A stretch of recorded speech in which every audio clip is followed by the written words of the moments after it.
Gambia maa ngi leen nuyu. saf ku nekk Gambia maa ngi leen nuyu. dañ bëgg a xam sa tur lan la benn ak lan nga xam si yëfi Bakoteh no dumping ak loo si xam lan nga ñu mën a waxal lu leer. Okay, my name is Manjai. I am also part of the community of Bakoteh, and I am the PRO representing the whole community. You've been doing this since when are you the PRO of this community, and how long was this community PRO? This has been going on, let's say, for 4 months now. For 4 months, we've been advocating for the no-dumping strategy. And since then, we have organized ourselves in a more civilized and a diplomatic way. We have a chairman, we have a PRO, we have an elders committee, and then we have a secretary. We also have people that are responsible for the monetary side as well.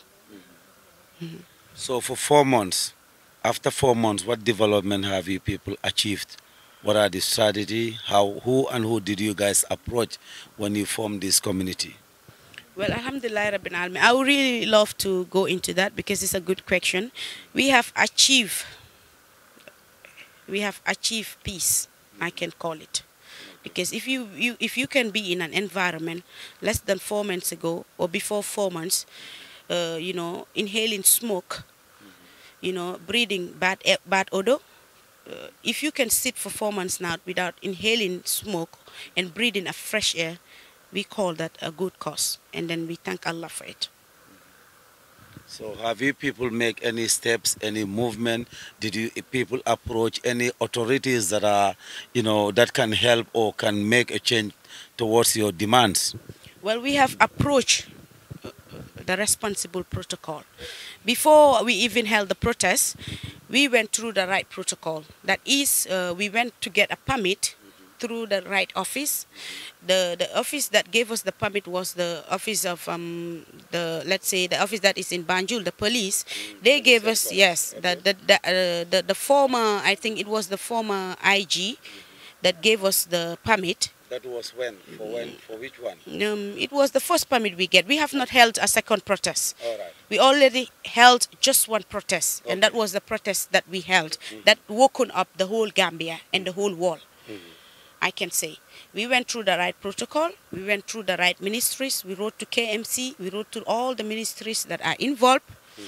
But what called to this situation to reach to an extent was there was no dialogue between the community and the right protocol. So when you went to KMC, what did they tell you, your first approach, and who did you meet in KMT with your community? Yeah, before this government, the previous government, we have organized ourselves. Before then, this place was not fenced. There were times that they would just come and dump hazardously. Even our compounds, before you step out of your compound, you have to find a way of stepping on the garbage. So we approached KMC long time ago. I can say more than 5 years now. Okay. We went to them as concerned Gambians and told them what was really happening on the site. And then they told us to go back, and they convinced us to go back, that they're going to handle it not long. We came in 2 weeks later. We saw that the KMC, they came here, brought in 1 or 2 bulldozers. They started pushing the garbage. We were all happy as a community. We thought that there was a positive step taken in. Within that, we also realized that they did not continue what they were doing. Instead, the dumping started more hazardously. It was not managed properly.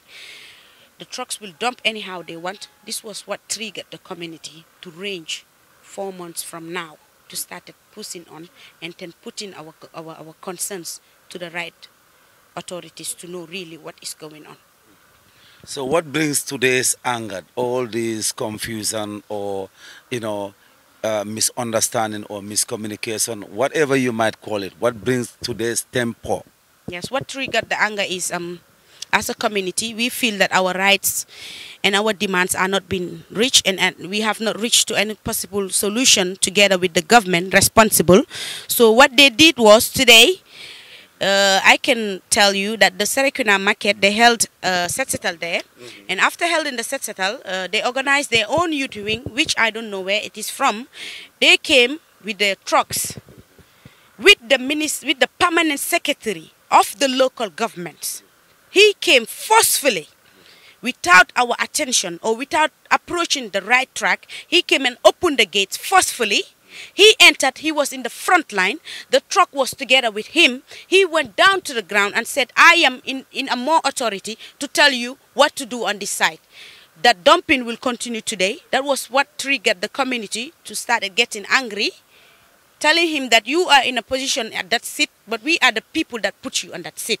So you have to dialogue with us. You have to come to terms with us. You have to know why we are angry. Then we have to come to a possible solution. But you cannot just come with authority and say that you will open the gates and then you will dump. He was the cause of the alarm. He triggered the situation. So after that, did you people enter into push and pull or any fighting or any insulting or anything that is, it's not by the law of the Republic of the Gambia? Do you guys maintain your constitutional right? And as a good citizen of Bakoteh, what did he do when he said there should be a dumping because he's the Minister of Local Government, you said? No, the permanent Secretary of Local Government. What happened?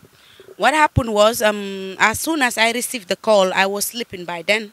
Somebody concerned came to my house and said, Rohi, look, you're the PRO. Something is happening at the site. I said, wow, really?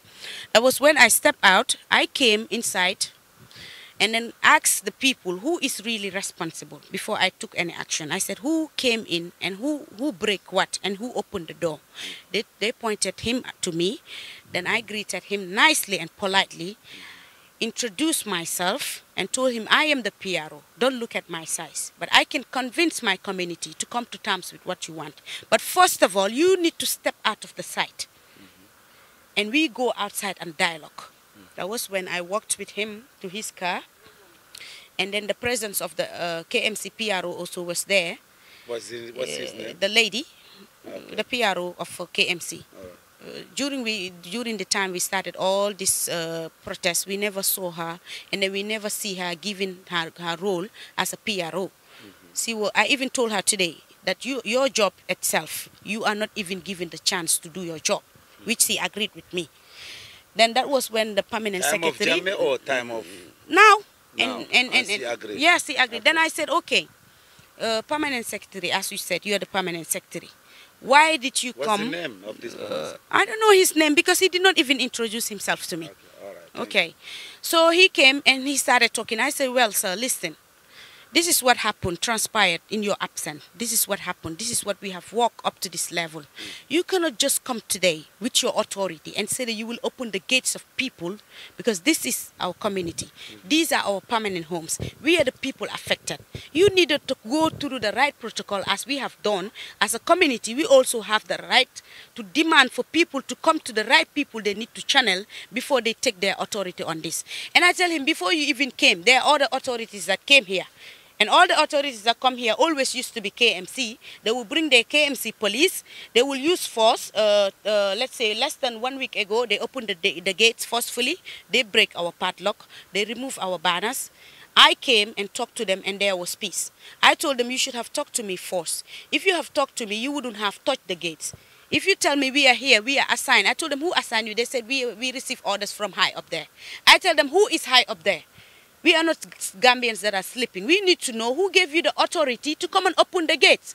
Because already we are made believe that this thing has been reached to the highest level. And they are debating on it. Already there is a solution. Why do you have to come and open the gates? You are violating people's right.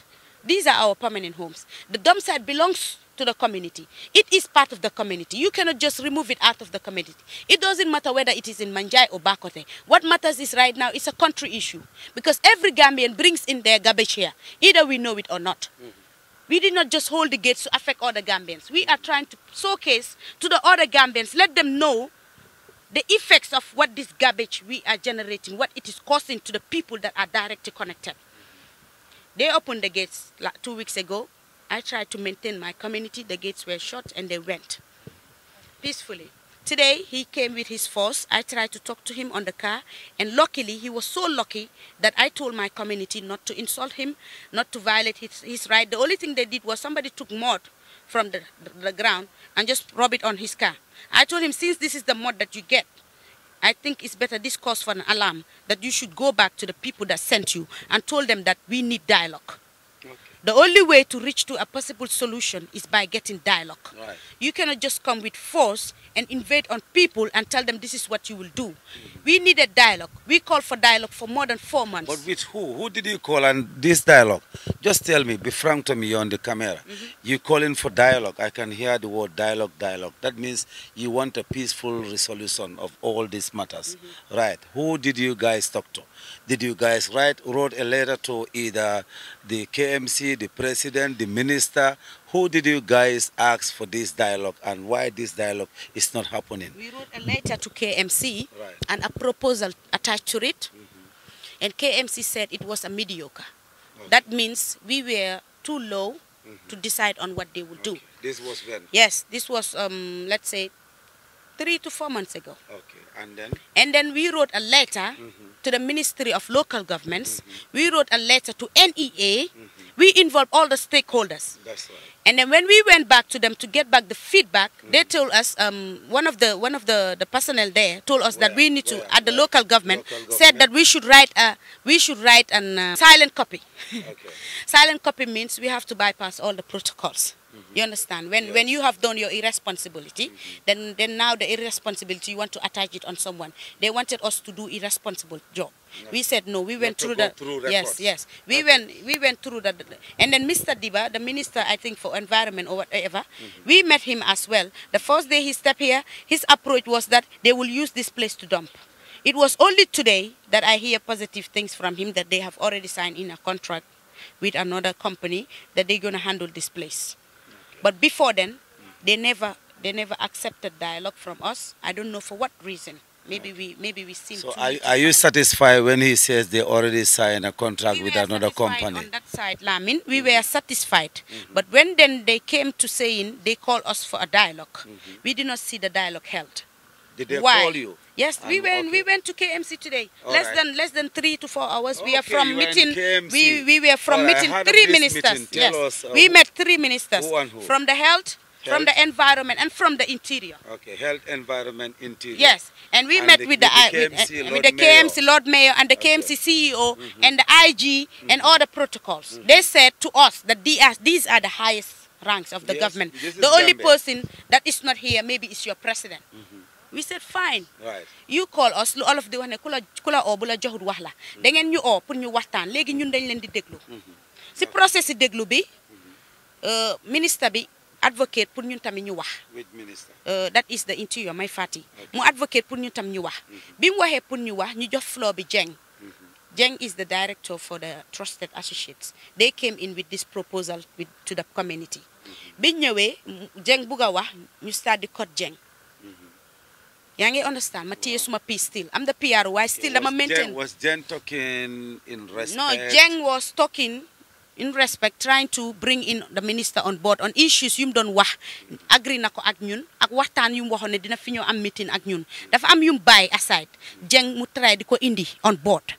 Sila gaay jóg ne ko ne mom warta wax lool since the minister is talking, he should have listened till he landed. Manako well, that is a mistake from his side. Maybe I'm getting right.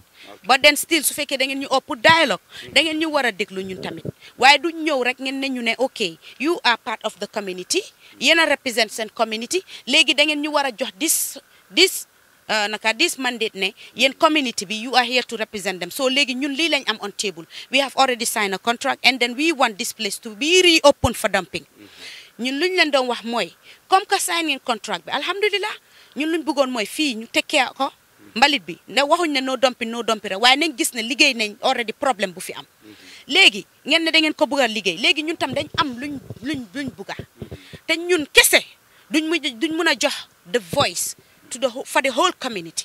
You were organizing a meeting with the community, May, and then the meeting failed because you said there were other ministers that we are supposed to involve that you alone cannot give the say for them. Na ñooñu suñ ñëwee mooy local government ak health or whatsoever ñooñu suñ ñëwee yow di nga mën a soog a ñëw am meeting ak ñun léegi tey meeting boobu amul tey yaa ngi am a similar meeting with us léegi yow danga ñu bëgg a convince pour ñun ñu agree to yow sa terms yi seen terms suñ fa teg mooy pour ñun ñu accept ne dinañ fi reopen for dumping but it's gonna be managed ñun luñ ko wax mooy léegi ñun tam may ñu ñu dem back suñ community ñu yaakaar gom ñu óoluñu pour ñu ñëw waxaañi ñu dem waxtaan ak ñoom dinañ organize in 2 or 3 days a dialogue ngeen ñëw yéen the government yourself you come and talk to your own people. That was where the commotion came in. Waaw loolu lañ meeting KMC commotion bi foofu la jógee agri wuñ ñu jékki-jékki gis beneen youth wing jógee from nowhere di claim ne this dump site is not even in Manjai. ñun right now it doesn't matter fan la nekk what matters is a country issue. So youth wing ñooñu waa fan lañ. ñoom ñu ne waa Bakoteh lañ. Waaw so léegi ñoom lan lañ wax. ñoom lu ñu wax mooy it's like they're in line with what the minister has said. That we should accept to reopen this place for dumping. ñun nag we are not going to accept that unless there is a concrete dialogue agreement between the government and its people. Still ñoo leen def government waaye dañ war di déglu nit ñi. Waaw. That is true. To come to a possible resolution. Right. Wow. Legi ñan ñoo dump rubbish at KMC office. I would really love to answer that. ñoom fu mu nekk rumors are going ne ñun ñoo bale fii dem yóbbu ko KMC ñun bëggoon nañ ko def like 3 months ago waaye suñ xel ak suñ xarañ daf ñu mel ne nit ki doo am sa digga ba pare nga yaaxa ko suñ demee jël suñ mbalit yóbbu ko KMC we are violating their constitutional right ñoom tam Gambian lañ comme ñun so moo tax ñun ñu emale suñ nit ñi yóbbuñ mbalit tey luñ laan mooy Serekunda people ñoo mobilize bale seen mbalit yóbbul leen ko foofu noonu.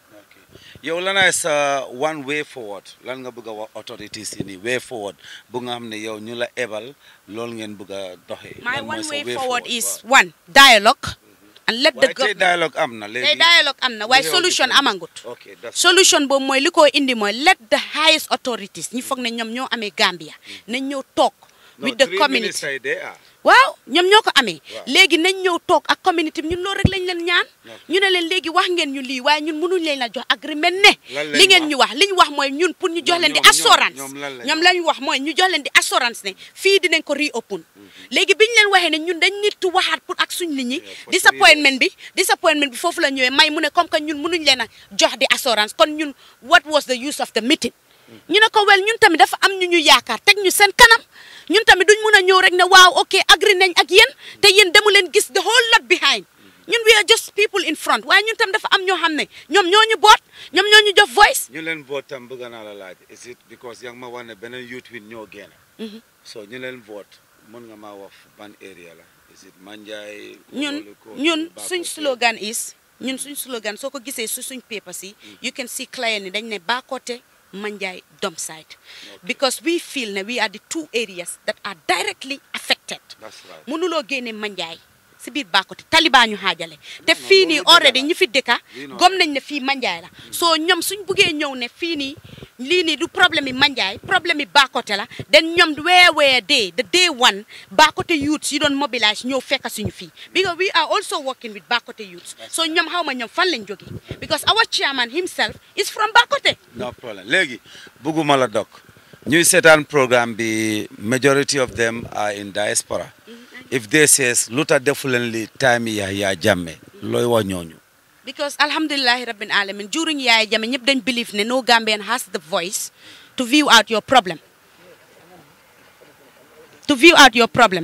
léegi ñun time Yaya Jammeh comme que ñu ne ñun amuñ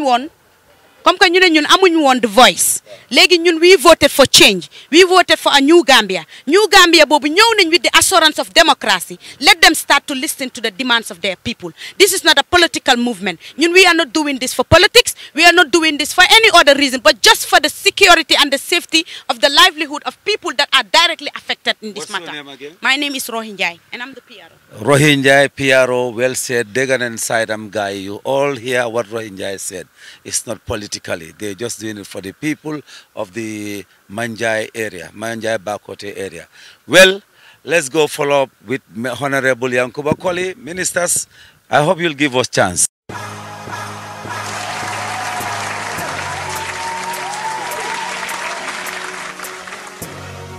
man daal li may wax daal mooy ku ñu jàppale daal ku ñu jàppale. waaw comme lan. ci kuwaare bi ñu seet naka lañ ko war a def parce que feebar bi bari na fi man nag yàgguma fee ñëw de bi ma fi ñëwee léegi yàggut. ñaata. ay 3 months 4 months yooyu noonu. si laa fi ñëw waaye fi ma jógee sax saxaar bi daf ma daan di stop foofu.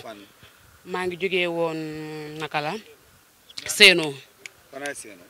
seeno fii kóolooli fii boori SOS ginnaaw SOS foofu laa bàyyee ko waaye man su ma fuutaan foofu sax ba saxaar bi ngelaw bi enu noonu man bis boobu sax duma am jaama yenn saa yi man dama daan dem Serekunda every day si yoon bi laa dëkk di dem Serekunda waaye yenn saa yi gis nga dama dee romb fi ba man dama dee fata si biir moto bi sax ba man sax dama daan wax ne man boor bi suñ ma fi mayee kër sax duma ko jël ma ne doy na man loolu laa daan wax ndekete yàlla mu ngi ma naan waa yow kay sa digga mbalit ba sax yow foofu nga jëm foofu ngay dem fan yi ma am fii balaa ñoo defar suñ néeg bi pour ñu dëkk fi su ma indee añ bi duñ mun a añ bi ngelaw bi saxaar bi yu bon yu nekk moo di dugg si suñ biir néeg yi xam nga loolu dafa métti ba may xalaat suma jëkkër sax ma naan imaam man jaaxle naa ci sa yére yi waaye yére yu weex yi man naka laa koy fóote naka laa ko wéree fi mu ne ma xanaa nga def nee na soo fóotee nga yóbbu ko Bakoteh ma ne ko loolu dina métti di fóot di yóbbu Bakoteh ma ne ko noonu loolu dina métti waxal imam bi mu jël kurus bi yokk a tuuri pour ministre yi nangu lii lii daal moom ñëpp war nañ cee nangu suñ doom yëpp a am feebar saxaar bi man fan yi suma doom bu jigéen bi barki démb rek laa jógee si hôpital bi yóbbu ko jërëjëf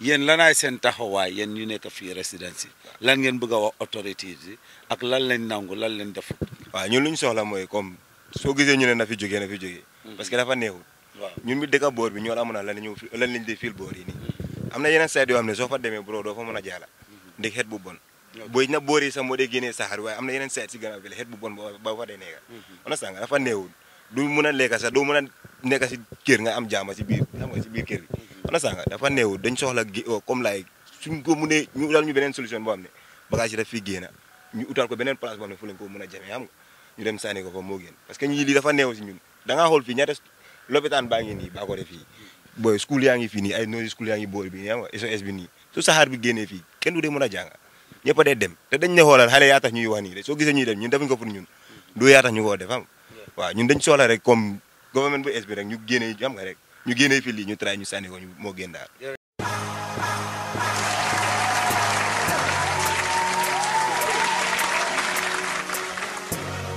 ñun kontaan lu tax waxu leen lii time yaa jam lu wax nañ ko ba sonn ñun ñu ngi fi dëkk more than 20 years back nga xale yi àndal ni di protester xale yi ñoo mag moo tax xale yi dañ time boobu ñu fajuñ dara ñu ngi tuuti ñu ngi suffer with diseases suma doom ju jigéen ji mu ngi 2009 la wàcce Bakoteh high school still mu ngi suffer mënut a dem liggéey dafa startoon liggéey sax after medical board bi dañ taxaw ne dafa need overseas treatment benn tey aw ma help garabam bi dañ dee overseer man maa ko dee génne suma own pocket pour jënd ko nga kuwaare bi su noor jotee am nañ problème su nawet jotee am nañ problème during rainy season ñun ñoo saxi ñun ñoo weñi ñun ñoo yooy during dry season su kuwaare bi jógee di saxaar ñun dañ dee bàyyi suñ everything ñu dem toogi suma yaay bu ndum boo xool foofu laa dee dema suma njaboot yëpp suma dëkkandoor yi nga suma dëkkandoor bi ñoo ko dee taal kenn xam dañoo ñu am ñu ne xamuñ sécurité bi ne ñoom xamuñ soo ñun mënuñoo xam kan moo ko dee taal waaye it's very serious dañ dee sofa fii mbalit bi fu nekk la dee jógee from everywhere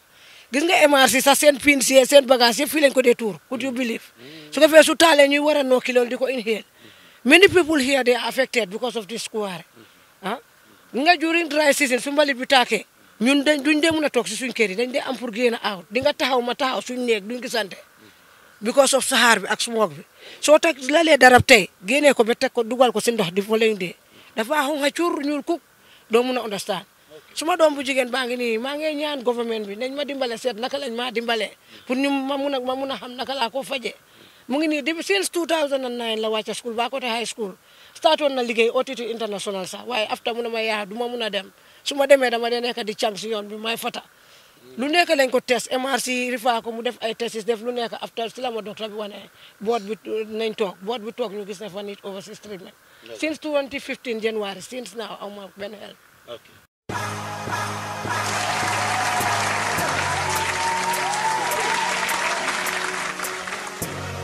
yaa ngi am noo dompi noo tudda ak lu tax nga am lii maa ngi suwaari bu di ka si kona bi fele so lu tax nga am lii ne sona si kuwaare bi yaa ñu war a dimbale kuwaare bi ñu ngi xeex bu bon fii nii weñ yaa ñoo rey ñaata at nga am day am 12 years waaw bëgguñ ko def politique lu tax time yaa jàmme génnuloo nga def lii ne ko mu dimbal wax nga maa ngi nekk xale loolu moo tax bëgg maa génn léegi mag waaw léegi mag laa léegi looy wax gars yi nag léegi pour gars yi dimbale ñoo rek waaw loolu rek waaw loolu rek laa am pour wax jërëjëf waaw.